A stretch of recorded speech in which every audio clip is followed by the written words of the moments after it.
Bienvenue dans Smart Bourse, votre double dose quotidienne de marché en direct sur Bismart. Chaque jour à la mi-journée, 12h30, 13h. Et en fin d'après-midi, la grande édition pendant 1 heure à partir de 17h. C'est un jour important. Historique, on va le dire comme ça, en ce 12 juillet 2022 à 11h46, l'euro a atteint la parité parfaite face à la devise américaine, le dollar. On est allé même chercher 4 chiffres après la virgule pour être certain que oui, 1 euro valait 1 dollar à 11h46 ce matin pour la première fois depuis 20 ans. Évidemment, tout le monde attendait ce moment vu la dynamique de l'euro-dollar ces derniers temps, une baisse de l'euro ou une force du dollar qui s'est encore accélérée depuis quelques jours, quelques semaines. Qu'est-ce qui justifie, explique cette parité parfaite entre l'euro-dollar aujourd'hui, 20 ans après? Nous en parlerons évidemment avec nos invités, et notamment Juliette Cohen, stratégiste chez CPR Asset Management, qui sera avec nous par téléphone dans quelques instants. Parmi les faits marquants du jour, en attendant les premières publications d'entreprises aux États-Unis, PepsiCo dévoile ses chiffres aujourd'hui. Avant le secteur bancaire, JP Morgan, Morgan Stanley, Citigroup, Wells Fargo ou encore BlackRock publieront leurs résultats jeudi et vendredi.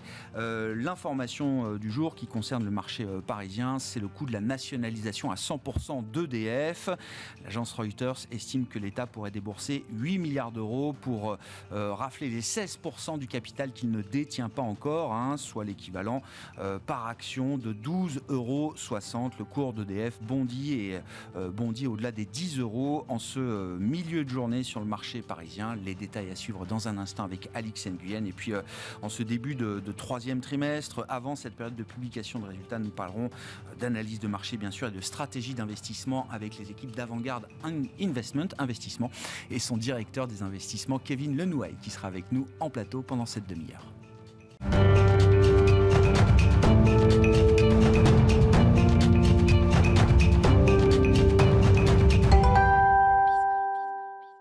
La tendance de marché reste négative après la baisse d'hier sur le marché européen, notamment à mi-séance. Les infos clés du jour avec Alix Nguyen. Prudence à Paris, tout comme le CAC, tout comme les principales bourses européennes, fait montre d'une certaine inquiétude alors que la publication des chiffres de l'inflation américaine se profile, sans compter l'ouverture de la saison des résultats d'entreprise. Le tout dans un contexte où l'euro atteignait ce matin la parité avec le dollar, et ce pour la première fois en 20 ans. En Allemagne, le moral des investisseurs se détériore. On relève une chute plus lourde que prévu de l'indice ZOO du sentiment économique. En juillet, il est ressorti à moins 53,8. En Europe, le marché redoute toujours le potentiel impact d'un arrêt prolongé du gazoduc Nord Stream 1 sur l'activité. Pour rappel, ce dernier est fermé depuis hier pour des opérations de maintenance. Sa réouverture dans 10 jours pourrait être remise en cause par le contexte géopolitique. Sur le marché obligataire, on relève que le rendement de l'emprunt américain à 10 ans se détend et revient sous le seuil des 3%.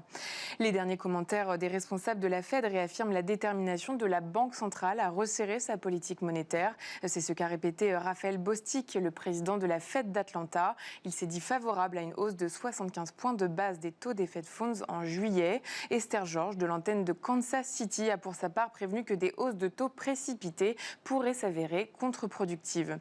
Dans l'actualité des valeurs, aujourd'hui, les valeurs cycliques restent à la peine. L'indice Stoxx des hautes technologies recule, celui de l'automobile et des matières premières aussi. On retient aussi une annonce de Bonduelle selon laquelle l'entreprise n'atteindra pas les objectifs de croissance annuelle qu'elle s'était fixée. Bonduelle endure la hausse des coûts de production et de ses activités de frais en Amérique du Nord. Son titre recule.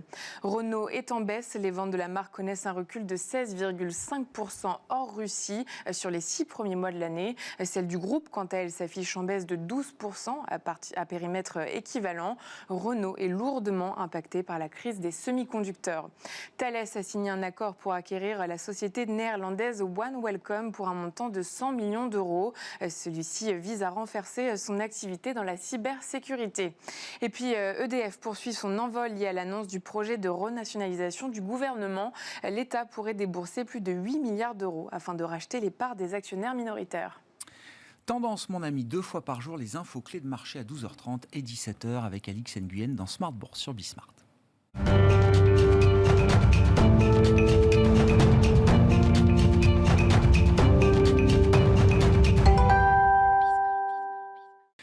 juillet 2022, 11h46. Donc, l'euro atteint la parité parfaite contre le dollar à 4 décimales après la virgule.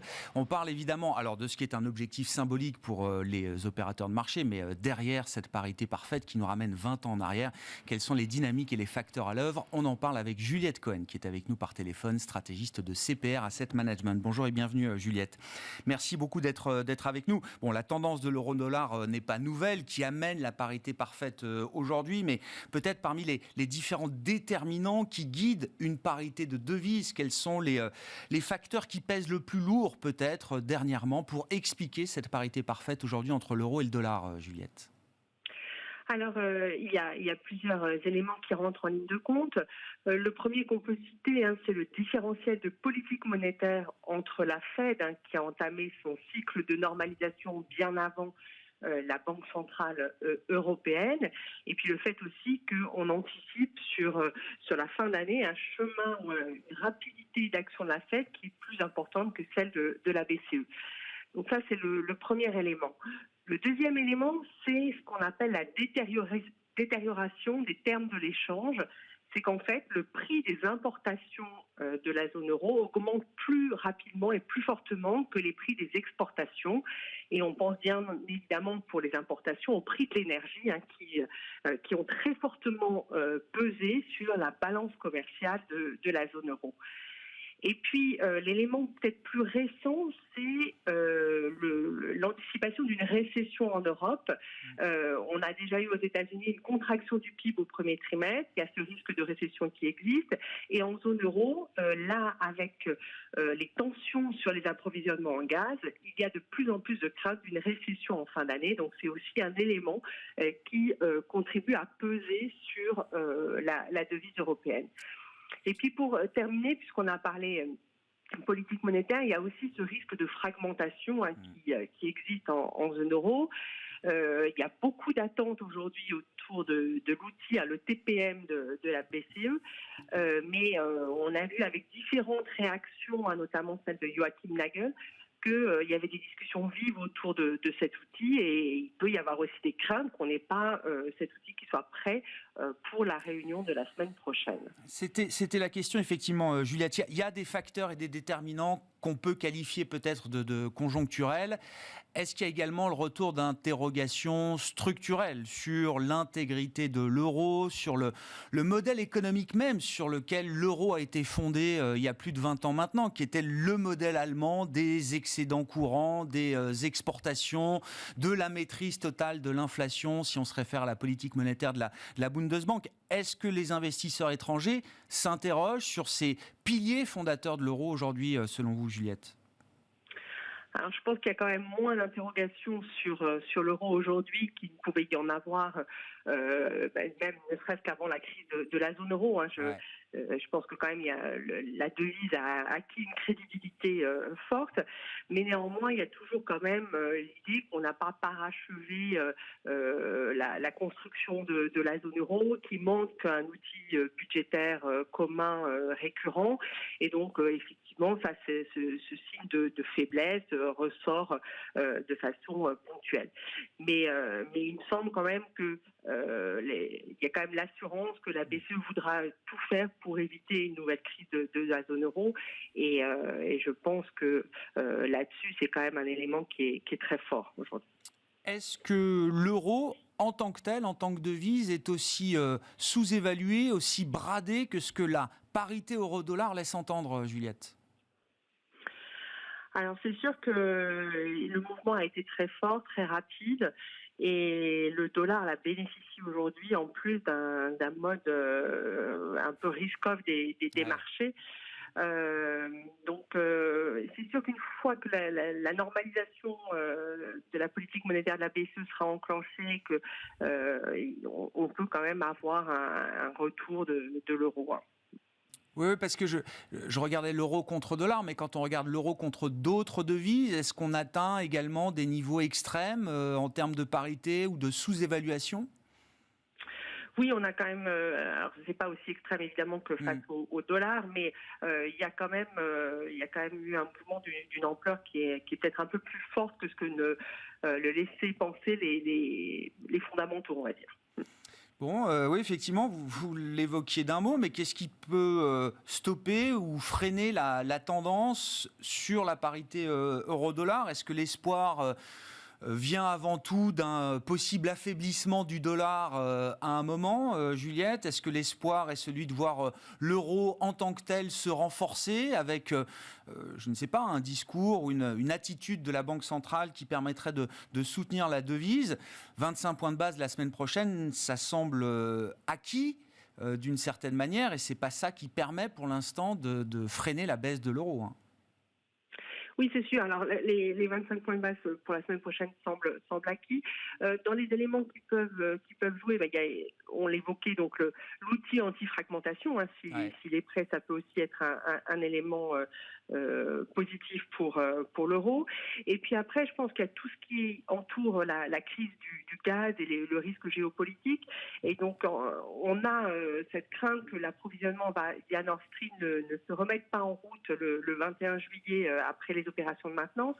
Si on voyait finalement qu'on avait des flux qui revenaient sur les niveaux de la semaine dernière, ça serait aussi peut-être un élément qui ferait un peu moins craindre un arrêt brutal et une récession en zone euro. Donc il y a aussi du côté, je dirais, des perspectives de croissance, peut-être des éléments plus positifs à espérer. Est-ce que stratégiquement, on a envie d'acheter un petit peu d'euros à ces prix-là aujourd'hui, Juliette ? Est-ce que tactiquement, c'est le bon moment de le faire ? Alors nous, on a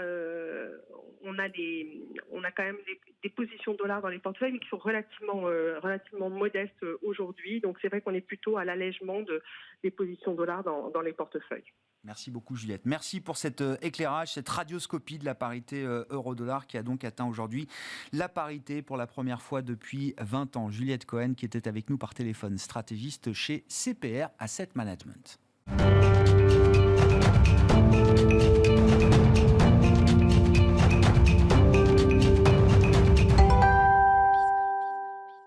Analyse de marché et stratégie d'investissement, c'est le sujet du quart d'heure qu'on passe ensemble avec Kevin Lenoy à mes côtés en plateau, le directeur des investissements d'Avantgarde Investments. Bonjour et bienvenue Kevin. Bonjour Grégoire. Bon, c'est l'actualité du jour et c'est vrai que c'est un très bon sujet pour évoquer plein de sujets de marché en ce moment, la parité euro-dollar. Qu'est-ce que vous avez envie d'ajouter à l'analyse et aux commentaires qui ont été faits par Juliette Cohen juste avant vous ? Relativement peu de choses, ouais. C'est très cohérent, ça reste évidemment cohérent avec l'environnement, il va falloir qu'on le prenne en compte, c'est évident, notamment dans notre scénario. Sur l'inflation, ça va évidemment jouer.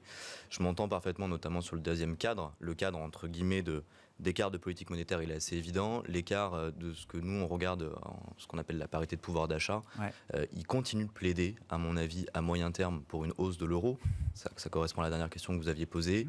Mais pour aller maintenant sur la conclusion également posée, on va malgré tout, nous, pour le coup, rester très prudent sur l'euro parce que le risque de fragmentation est à mon avis un peu surélevé, j'en suis tout à fait conscient, mais il faut avoir en tête, à mon avis, plutôt d'un point de vue philosophique, que l'euro reste, j'allais dire, un petit peu un cabinet de curiosité pour les investisseurs étrangers. Il ne faut pas oublier que quand on regarde une zone dollar, on regarde les États-Unis. On a les données qui sont des données assez homogènes. On a une entité banque centrale qui est définie, on a un gouvernement, etc. Quand on regarde la Chine, c'est la même chose, etc., etc. Quand on regarde aujourd'hui, en tant qu'investisseur étranger, une zone euro, vous vous retrouvez avec une hétérogénéité extrêmement forte et de nouveaux arrivants qui arrivent. Donc potentiellement, vous complexifiez évidemment l'analyse, d'autant plus dans un moment, ça a été évoqué, de crise énergétique, où les Allemands typiquement sont, j'allais dire, en assez grand inconfort vis-à-vis de cela. Ouais.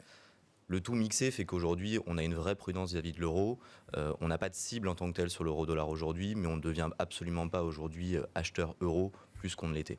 Est-ce que le sujet des devises en général va être un sujet micro alors que commence cette semaine la saison des publications de résultats qui est, alors au-delà de l'euro-dollar et des politiques monétaires, bon, la réunion de la BCE, la réunion de la Fed sont plutôt bien balisés normalement. Donc la vraie nouveauté pour les investisseurs, ça va être les résultats des entreprises. Oui. Le Forex va s'inviter dans le discours des managements ? Je le crois. C'était déjà le cas d'ailleurs par le passé, en l'occurrence sur tout le T1 qui nous a été publié. C'est déjà le cas, c'était évoqué par les exportateurs. Nos portefeuilles sont très exportateurs en l'occurrence, donc ça évidemment ça nous a porté. Savoir évidemment si ce mouvement s'essouffle ou pas, c'est autre chose. Mais typiquement oui, ça va s'y inviter. Est-ce que ça va prendre une place plus importante que ce que cela n'a été ? Je ne crois crois pas parce que le mouvement est déjà ancré et potentiellement on va quand même espérer, entre guillemets, que la plus grande partie du mouvement soit faite. Sans encore espérer un retour en force de l'euro, on peut se dire à minima que le mouvement est fait, donc les entreprises l'ont intégré. Ouais. Bon, prochaine réunion de la BCE la semaine prochaine et celle de la Fed viendra la semaine suivante avec 75 points de base normalement programmés ou en tout cas anticipés quasi à 100% par les investisseurs. Au-delà du Forex, qu'est-ce qu'on attend de cette saison de publication de résultats, Kevin? Alors, il y a toujours le risque de se tromper, mais est-ce qu'on peut dire que ça va être peut-être un moment charnière pour cette année 2022 après le premier semestre qu'on a connu sur les marchés, qu'on a beaucoup décrit? On peut toujours y revenir, mais est-ce que c'est un moment de rendez-vous là qui va être particulièrement important pour les investisseurs? Oui, on va aller plus vite dans la réponse, absolument. Oui, j'ai l'impression que c'est toujours des charnières en ce moment, d'autant plus en effet à l'heure actuelle. Ce qu'il faut avoir en tête, ce qui me paraît intéressant, en tout cas c'est ce que l'on donne comme grille d'analyse à nos clients aujourd'hui, c'est que lorsque l'on regarde finalement la baisse du marché sous les yeux, la question qui nous est posée c'est stop ou encore. Ça c'est la question classique, tout à fait logique. Le point c'est que la baisse aujourd'hui, c'est une baisse de valorisation. On prend aux États-Unis 15 à 30% de baisse des valorisations, ça dépend des secteurs. On va mettre de côté ensemble les secteurs très valorisés qu'on avait mis de côté dans nos portefeuilles évidemment. Mais au-delà de ça, si je peux être un peu trivial entre guillemets, la valorisation ça reste un ratio. Numérateur, dénominateur. Valeur d'entreprise sur EBITDA, prix sur bénéfice, etc., etc. Je ne les fais pas tous, évidemment. La baisse aujourd'hui qu'on a sous les yeux, c'est une baisse du numérateur. C'est une baisse des prix, c'est une baisse des capis, c'est une baisse des valeurs d'entreprise. Donc évidemment, on a corrigé potentiellement un excès, très bien. Aujourd'hui, si on se dit qu'à minima, les valorisations peuvent se stabiliser, il nous semble très difficile de les voir à la hausse dans un univers de hausse de taux. Donc on va dire qu'elles sont à minima stabilisées. Qu'est-ce qui nous reste aujourd'hui comme déterminant ? Le dénominateur. Et donc le dénominateur, c'est earnings, c'est EBITDA, etc. Et donc aujourd'hui, oui, cette saison des publications, elle est fondamentale. Je vous donne le trait très clair, c'est que si jamais on a une déception aujourd'hui sur les earnings, sur une VE sur EBITDA, par exemple, vous décevez sur l'EBITDA, votre valorisation mécaniquement en spot, elle augmente. Donc mathématiquement, a priori, si les investisseurs sont cohérents, elle sera immédiatement rabaissée. Donc on a 10-15% de baisse sous les pieds potentiels sur ces valeurs-là. Je ne parle pas évidemment du marché. A contrario, on se retrouve évidemment avec des surprises potentielles. Là, évidemment, vous dégradez votre valorisation en spot et donc potentiellement, on peut estimer avoir un effet de souffle haussier. C'est plutôt ce que l'on va essayer de mettre en place dans nos portefeuilles. Mais il faut avoir en tête que les valos aujourd'hui, certaines en Europe price déjà, non pas une récession, mais quasiment du 2008. Donc on est quand même sur des excès qui sont des excès sur quoi, sur des secteurs quoi, très cycliques, industriels, absolument. Et cyclique plutôt production et non pas consommation. En tout cas non pas distribution. Mais on a ça en tête, donc évidemment c'est plus que charnière, j'allais dire. Ça explique également dans nos portefeuilles qu'on aille plutôt non pas vers un refuge entre guillemets en tant que tel, mais on va chercher du défensif ou de la visibilité relative. Je dis bien relative parce qu'en effet on peut toujours se tromper. Mais le point il est là, c'est qu'on a un léger mouvement défensif, c'est pas un mouvement low bêta, c'est vraiment un mouvement d'avoir entre guillemets plus de qualité, plus de défensif, quitte à avoir des surprises qui soient non pas exceptionnelles, mais qui soient à minima dans les cordes de ce que l'on attend. Oui, mais plus de défensif dans un contexte où on risque de décevoir sur les earnings, ça veut dire qu'il faut quand même continuer de regarder les segments de marché qui sont les plus décotés aujourd'hui, ou en tout cas ceux qui intègrent déjà, parce que effectivement, tactiquement, si la récession arrive demain, on n'a pas envie d'aller jouer des secteurs fortement exposés au cycle. Dans le même temps, vous le dites, ce sont les secteurs qui intègrent déjà, plus que d'autres, une dégradation importante du cycle. Il faut faire un vrai tri, pardon. En effet, on met de côté les cycliques, je m'entends tout à fait là-dessus, on en garde quelques-unes, je ne vais quand même pas faire une généralité. On garde des cycliques qui aujourd'hui ont un pricing power, certaines se sont quand même très très largement, on va dire, réorganisées sur même les dernières années. On ne va même pas parler de ce qui nous arrive depuis un an. Donc certaines gardent encore la main mise, mais oui, on va exclure ça. Vouloir dire du défensif, vouloir dire des valos, parler de valorisation aujourd'hui ne veut pas dire on va chercher de la value, justement. Le sujet. Le sujet, c'est d'aller chercher peut-être de la croissance ou de la qualité qui peut coûter cher en absolu vis-à-vis de la value. C'est assez évident, c'est une tautologie, mais qui en réalité a au moins une visibilité. C'est ça qui nous intéresse en réalité. Sur les valorisations de marché, on attaque cette saison de publication de résultats à quel niveau? C'est-à-dire le de-rating du marché, vous l'avez très bien expliqué, les prix ont baissé, les profits restent plutôt élevés, quasiment au plus haut sur le premier trimestre. la valorisation moyenne du marché, elle est revenue quoi, sur des niveaux de standard historiques? Elle est déjà sur des points bas? Elle est déjà sur des points bas, absolument. En tout cas, on va le prendre en indiciel. En moyenne, si vous voulez bien, voilà, ça. absolument. En indiciel, on est plutôt sur des points bas. On est en effet sous l'écart type baissier. Donc, potentiellement intéressant, très bien, mais c'est la première partie qui est la plus intéressante, c'est-à-dire qu'aujourd'hui, évidemment, on a baisse des valorisations, pardon, je vais pas faire d'acronyme, baisse de valorisation, mais en même temps, on a encore des attentes bénéficiaires positives, en tout cas qui progressent ou à minima qui sont neutres. Donc ça signifie que potentiellement, on n'a pas, encore une fois, terminé ce chemin baissier, ou en tout cas, on n'a pas terminé ce chemin de valorisation. Qu'est-ce qui a pu changer récemment dans l'évaluation que vous faites de la situation? On parle peut-être plus aujourd'hui des inquiétudes sur les perspectives de croissance que des craintes sur une poursuite de l'inflation, en tout cas sur le rythme qu'on connaît depuis quelques mois. Est-ce que vous constatez également ce phénomène? Et quel type de décision d'investissement est-ce que ça a pu amener pour le compte de vos clients chez Avant-Garde, Kevin? Le point de décision, enfin en tout cas le scénario qu'on fixe, il est toujours basé sur deux éléments que vous avez cités, inflation, croissance. Sur l'inflation, en effet, on a une légère stabilisation. En tout cas, on semble pouvoir pointer vers de la stabilisation et il nous semble qu'un régime d'inflation haute, mais qui, entre guillemets, dans les prochains mois pourrait décroître sur des niveaux 2 à 3 points inférieurs, peut se rencontrer. Donc j'allais dire en effet que le sujet non pas est traité, très loin de là, mais aujourd'hui ce qui nous a importé finalement dans notre décision d'investissement, c'est aussi les éléments de croissance en réalité. On a une crainte aujourd'hui assez forte sur la croissance, notamment sur la récession, pas sur, j'allais dire, son existence. C'est plus le moment et l'ampleur qui nous inquiète, évidemment. Ouais. Le point aujourd'hui, typiquement face à cela, c'est comment est-ce que nos portefeuilles peuvent réagir. J'ai quelque chose en tête aujourd'hui de plutôt psychologique, c'est qu'aujourd'hui, on a une BCE qui a non pas un léger retard, parce que ça ne se juge pas évidemment uniquement au timing, mais qui a un niveau de cycle légèrement décalé, on en a souvent parlé ensemble, qui a aujourd'hui les mains un peu moins libres, encore une fois, vu l'hétérogénéité, pour augmenter les taux de manière aussi prompte que la BCE. Que la Fed, oui. Que la Fed, pardon, excusez-moi. Évidemment, en cas de récession non prévue, il est clair que les marges de manœuvre sont bien moindres. Ouais. Je vais à la conclusion directement. Aujourd'hui, on réalloue nos portefeuilles. J'allais pas dire massivement, ça serait bien trop fort, mais on resurpondère les États-Unis, ce que l'on ne faisait pas depuis quasiment 1 an et demi, vous le savez. Ça nous ramène à l'euro-dollar. Enfin, ce que nous dit l'euro-dollar, c'est aussi qu'il y a plus d'intérêt pour le dollar que pour l'euro à ce stade. Et ça se voit à travers ce type de décision d'investissement.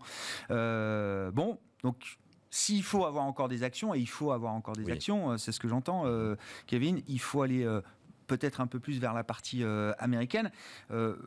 Pour le reste, comment on protège les portefeuilles? Au cours du premier semestre, qui a été très marquant, et ce qui fait que ce premier semestre est historiquement douloureux pour les investisseurs, c'est qu'il n'y avait pas de refuge. Ça baissait sur les actions et ça baissait également sur les obligations sans risque. Il n'y avait pas d'actifs sans risque qui permettaient de couvrir les portefeuilles. Et parfois, on a perdu même plus d'argent sur des indices sans risque souverains que sur des segments spécifiques du marché action. Est-ce que c'est un schéma qu'on garde en tête pour la deuxième partie d'année, c'est-à-dire l'idée qu'il n'y a pas de refuge encore à ce stade sur les marchés, ou est-ce que les choses ont évolué? Est-ce qu'on a une forme de capitulation peut-être des investisseurs sur de l'obligataire souverain sans risque américain qui permettrait de retrouver de l'intérêt relatif, au moins pour cette grande classe d'actifs que sont les treasuries ou les obligations souveraines en général? Je vais faire un constat, encore une fois, vis-à-vis de notre métier, qui est de la gestion privée. Ouais. On n'a pas aujourd'hui de contraintes, nous, en termes d'exposition, en termes d'investissement. Donc, c'est la vraie différence qu'on va faire. Ouais. Le point aujourd'hui, c'est que majoritairement dans nos portefeuilles, c'est actions ou cash. Là aussi, je schématise beaucoup de choses. Mais aujourd'hui, on reste cash dans nos positions liquides, entre guillemets. Et il nous semble que le risk-reward sur les treasuries américains, typiquement, n'est pas atteint. En tout cas, n'est pas satisfaisant pour nous. Le point, est-ce qu'il y a une capitulation? Ça, je suis assez incapable de vous le dire, je vais être très franc, puisqu'aujourd'hui, les zones qui vont aller driver finalement les treasuries, notamment celles qui nous intéressent, c'est-à-dire à plus de 2 ans, globalement, sont des zones autant psychologiques, on va dire, d'assurance justement récessive, que potentiellement, évidemment, du différentiel, enfin du taux pur. Ouais. Donc le point aujourd'hui, c'est que je mets ça de côté. Si on veut avoir du treasuries aujourd'hui en portefeuille, si on devait en avoir, qu'est-ce que je vais regarder, vu les positions dollars majoritaires qu'on a dans nos portefeuilles, c'est évidemment des couvertures dans ce cas-là. Ouais. Couvrir aujourd'hui, c'est spot plus 280 bips sur du 1 an. Ça doit être même encore à 150 bips, ou 180 d'ailleurs, sur du 6 mois. Donc évidemment, pour moi, le risk-reward n'est pas intéressant, d'autant plus que le sens aujourd'hui de notre scénario, c'est qu'on a quand même encore un moment de hausse de taux qui est encore, j'allais dire, ancré pour un minima 6 mois. J'ai beaucoup de difficultés à imaginer, notamment des taux longs, je mets le taux long à 2-5 ans, on va le faire débuter ici. Des taux longs aujourd'hui décroîtent très fortement. Et j'ai même envie de vous dire, je ne le souhaite pas, puisque si c'est le cas, ça veut dire que notre scénario de récession s'est potentiellement amplifié. Aujourd'hui, à l'heure actuelle, une baisse de taux, c'est à mon avis, on achète de la récession. D'accord. Donc le cash, j'allais dire, produit à peu près le même effet dans les portefeuilles pour vous, pour votre clientèle privée.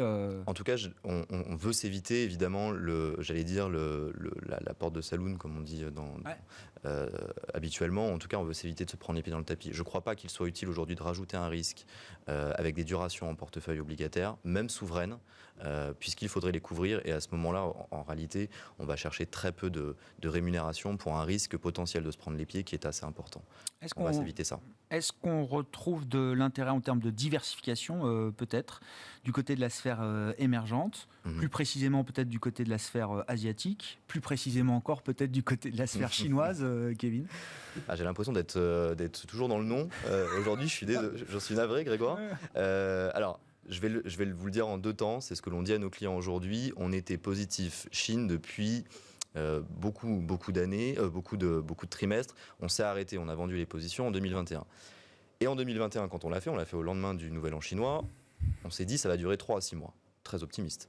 Ça fait à peu près un an et demi qu'on n'arrive pas à y revenir. Donc en 2 temps, est-ce qu'à moyen terme, on apprécie la Chine? Oui, beaucoup, avec quelques conditions, notamment, j'allais dire, un environnement de normes qui se stabilise. On ne va même pas parler de politique, on va juste parler d'environnement de normes, on en a besoin. Mais évidemment, est-ce que le marché m'intéresse? Oui, c'est un marché où il y a une inflation moindre, si ce n'est contrôlée. Il y a une banque centrale qui a des moyens, il y a des autorités budgétaires qui ont les moyens, c'est assez rare pour être noté, et des données économiques qui repartent. Et pourquoi c'est pas maintenant alors? À court terme, je crains entre guillemets le faux semblant. Aujourd'hui, le redémarrage des données économiques, c'est des redémarrages manufacturiers de niveau de production. En réalité, ces redémarrages-là, ce sont plutôt des effets de base par rapport à des niveaux de confinement. C'est la même chose de notre point de vue sur un rallye chinois iShares. On est plutôt, de mon point de vue, à un pur retour à la moyenne que dans un bull market. La question qui se pose aujourd'hui, pour rester très cohérent avec ce que je vous disais au début, c'est on a vendu nos positions il y a un an, en jugeant que l'économie n'était plus ni robuste ni fiable. En tout cas, qu'elle l'était beaucoup moins. Lorsque l'on regarde les données aujourd'hui, services immobiliers, ce sont 2 zones, encore une fois, qui en Chine, ne sont pas en croissance sur un an glissant. Je ne parle même pas d'un effet mensuel. Donc de ce point de vue-là, les données ne se sont pas améliorées. Et surtout, j'allais le dire, dans un environnement très mondial que l'on doit regarder aujourd'hui, le marché émergent, de mon point de vue, reste un marché de flux. Le marché chinois est émergent, donc un marché de flux. Et donc aujourd'hui, vu tout ce que l'on se dit, je suis peu convaincu que les flux, même s'ils sont présents et positifs, soient de nature à booster très largement les valeurs chinoises par rapport aux valeurs typiquement américaines. Donc c'est pas du tout un effet négatif, c'est un effet de se dire, est-ce qu'on a envie de renforcer les quelques positions qui nous restent historiques, notamment de consommation chinoise? On n'est pas tech chinoise. La réponse est non. Aujourd'hui, ça nous semble un peu trop tôt et le starter n'a pas encore été tapé.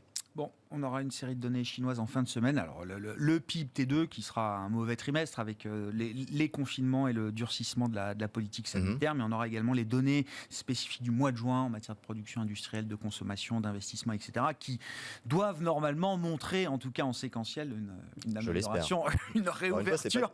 Oui, la réouverture doit se voir normalement dans quelques chiffres. C'est pas du négatif, c'est une prudence relative, vous avez entendu, absolument. Merci beaucoup, Kevin. Merci d'avoir été avec nous aujourd'hui encore pour évoquer donc la situation des marchés et puis vos équilibres en matière d'investissement pour le compte de vos clients chez Avantgarde Investments. Kevin Lenouaille, directeur des investissements d'Avantgarde, qui était avec nous en plateau pendant cette demi-heure de Smart Bourse. On se retrouve à 17h ce soir en direct sur Bismart.